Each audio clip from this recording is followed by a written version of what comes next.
Hari-hari Busari setelah itu terasa berjalan lebih cepat, tapi juga lebih berat. Setiap pagi, rutinitasnya hampir sama. Bangun sebelum subuh, masak, membangunkan anak-anak, lalu berangkat bekerja. Bedanya, sekarang rasa lelah di tubuhnya makin sering terasa, dan pikirannya makin penuh oleh satu hal, biaya hidup yang terus naik, terutama soal sekolah, Rina dan Doni. Suatu sore, setelah pulang dari mencuci baju di beberapa rumah, Busari duduk di teras kecil rumahnya. Ia membuka dompet kain yang sudah lama dipakainya. Di dalamnya hanya ada beberapa lembar uang lusuh. Ia menghitungnya pelan satu per satu seolah berharap jumlahnya tiba-tiba bertambah. Tapi hasilnya tetap sama. Ini buat beras, ini buat listrik, ini buat besok, gumamnya sendiri. Lalu ia berhenti, menatap uang yang tersisa. Masih kurang. Hatinya langsung terasa sesak. Dalam waktu dekat, Rina harus bayar uang masuk SMP. Belum lagi seragam, buku, dan kebutuhan lainnya. Doni juga masih butuh biaya sekolah tiap bulan. Busari mengusap keningnya, mencoba berpikir jalan keluar. Tapi pikirannya terasa buntu. Rina yang sejak tadi mengerjakan PR di dalam rumah tanpa sengaja mendengar gumaman ibunya. Ia keluar pelan-pelan dan duduk di samping Busari. "Ibu lagi ngitung uang ya?" tanya Rina hati-hati. Busari terkejut sebentar, lalu tersenyum. "Iya nak, ibu cuma lagi lihat-lihat saja."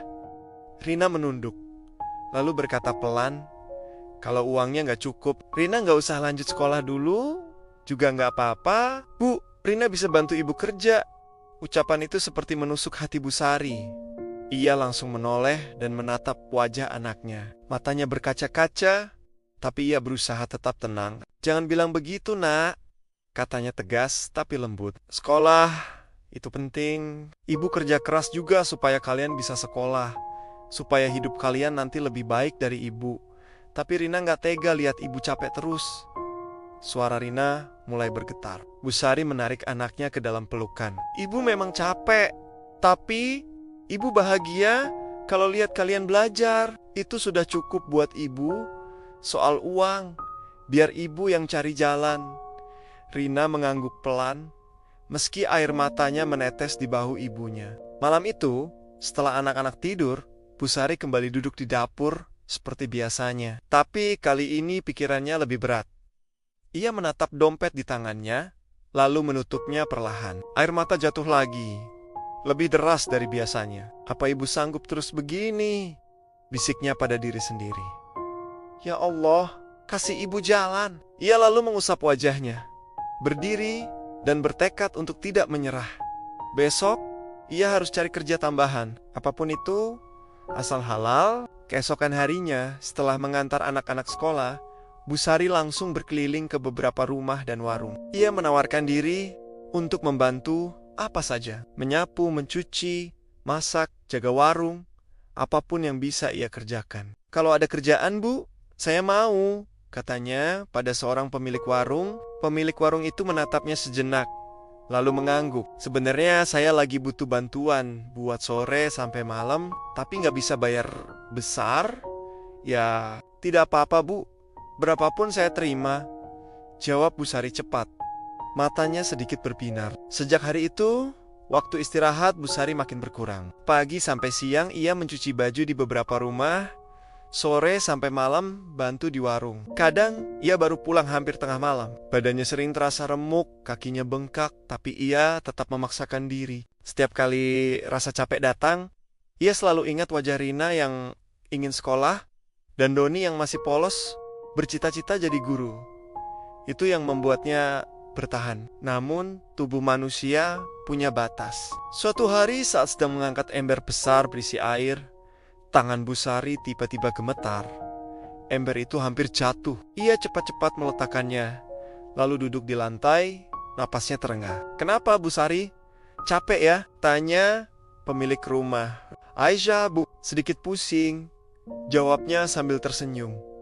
Meski kepalanya terasa berputar, ia menolak saat disuruh pulang lebih awal. "Nanti saja bu, saya lanjut sedikit lagi." Dalam hatinya, ia takut. Takut kalau berhenti, uang yang ia dapat hari itu berkurang.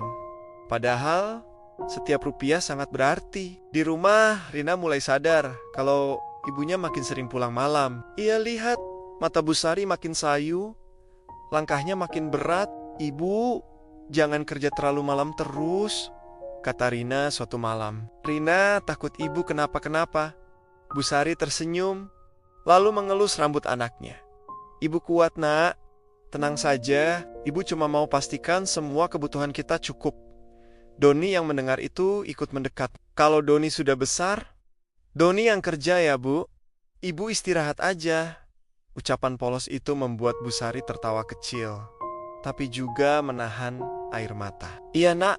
Tapi sekarang tugas Doni belajar yang rajin dulu." Meski begitu, kekhawatiran itu tidak pernah benar-benar hilang. Setiap malam, saat semua sudah tidur, Bu Sari kembali sendirian di dapur, memijat kakinya yang pegal, mengusap punggungnya yang sakit, lalu menangis pelan. Ia merasa hidup seperti tidak memberi jeda untuk bernapas. Satu masalah belum selesai, sudah datang masalah lain.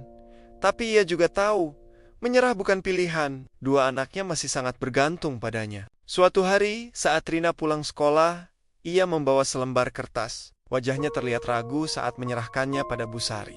"Ibu, ini dari sekolah. Katanya minggu depan harus dibayar," ucapnya pelan. Bu Sari menerima kertas itu dan membacanya. Tertulis jumlah biaya yang harus dibayar untuk pendaftaran dan perlengkapan masuk SMP.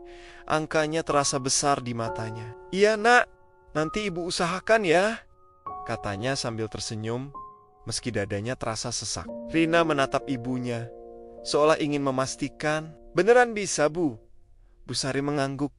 "Insya Allah, ibu pasti cari cara." Tapi malam itu, Bu Sari tidak bisa tidur. Ia berbaring sambil menatap langit-langit, memikirkan dari mana uang sebanyak itu bisa ia dapat dalam waktu singkat. Ia menghitung-hitung penghasilannya, tapi tetap saja kurang. Di tengah gelap, air matanya kembali mengalir. Ia menutup mulut dengan tangan agar isaknya tidak terdengar. Ia merasa kecil, merasa tidak berdaya, tapi di balik semua itu ada tekad yang masih menyala. "Aku gak boleh kalah," bisiknya pada diri sendiri. "Demi anak-anak, aku harus kuat." Hari-hari berikutnya, Bu Sari bekerja lebih keras lagi. Ia menerima lebih banyak cucian, lebih lama di warung, bahkan kadang membantu bersih-bersih rumah orang di hari libur. Tubuhnya makin sering terasa sakit, tapi ia abaikan. Tetangga yang melihatnya sering berkata, "Bu Sari, jangan terlalu memaksakan diri. Istirahat juga penting." Ia hanya tersenyum. "Iya, Bu, nanti kalau sudah agak longgar, saya istirahat." Padahal ia sendiri tahu hari longgar itu mungkin masih jauh. Hari-hari Bu Sari dipenuhi dengan kerja, lelah dan kekhawatiran, tapi juga dipenuhi dengan cinta pada anak-anaknya. Meski berat, ia tetap menjalani semuanya dengan satu tujuan, agar Rina dan Doni bisa punya masa depan yang lebih baik. Dan di tengah hari-hari yang berat itu, senyum Bu Sari tetap ada, senyum yang sering menipu orang-orang, seolah hidupnya baik-baik saja. Padahal di baliknya, ada hati yang terus berjuang, menahan takut, menahan lelah, dan menahan air mata demi keluarga kecil yang menjadi seluruh dunianya.